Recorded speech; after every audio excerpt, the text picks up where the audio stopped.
కటాక్షాలు కురిపించుగాక. ఈరోజు నజరుల్లా షా ట్రస్ట్ వారి కమిటీ వారి ఆధ్వర్యంలో సన్మాన సభ ఏర్పాటు చేశారు. వాళ్ళందరిలో చాలామంది వచ్చారు. అన్నగారి గురించి క్లుప్తంగా అందరూ చెప్పారు.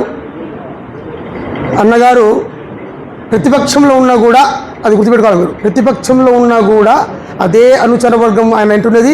ఈరోజు కూడా అదే అనుచర వర్గం ఆయన అంటుంది. ఎక్కడ తగల ఏదైతే ఎమ్మెల్యే కేటగిరీ ఉండి కూడా 4-5 మంది ఉంటే ఈయన దగ్గర కనీసం 100 మంది ఉంటారు. ఎక్కడైనా పోవాలంటే ఒక మీటింగ్ కండక్ట్ చేయాలంటే 200-300 మంది పోతున్నాం. కాబట్టి అది గుర్తించుకోవాలా.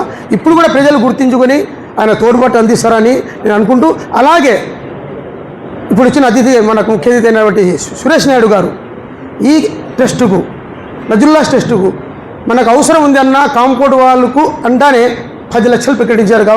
కాబట్టి సభాముఖంగా అన్నగారికి నేను ధన్యవాదాలు తెలుపుకుంటూ, అడక్క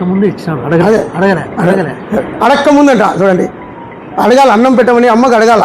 ఇక్కడ అమ్మకు అన్నం అడగకుండానే ఆయన మనకు 10 లక్షల రూపాయలు ఇచ్చారు. అలాగే సురేష్ నాయుడు అన్నగారు అన్నదాత కూడా మనం చెప్పొచ్చు. ఎన్నో కోట్లు ప్రయాణించి ఇక్కడ మన ప్రజలందరికీ అన్నదాత అని అన్న గంట కూడా ఓపెన్ చేసి అది సేవ చేశారు. దేవుడు ఆయనకు కూడా మంచి భవిష్యత్తు ఉంది. ఆయన కూడా మంచి ఒక రాష్ట్ర వ్యాప్తంగా ఆయన కూడా మంచి ఒక పదవి రావాలని నేను ఇక్కడ సభాముఖంగా మీరందరి తరఫున నేను కోరుకుంటూ నాకు ఇచ్చిన సెలవు తీసుకున్నాను.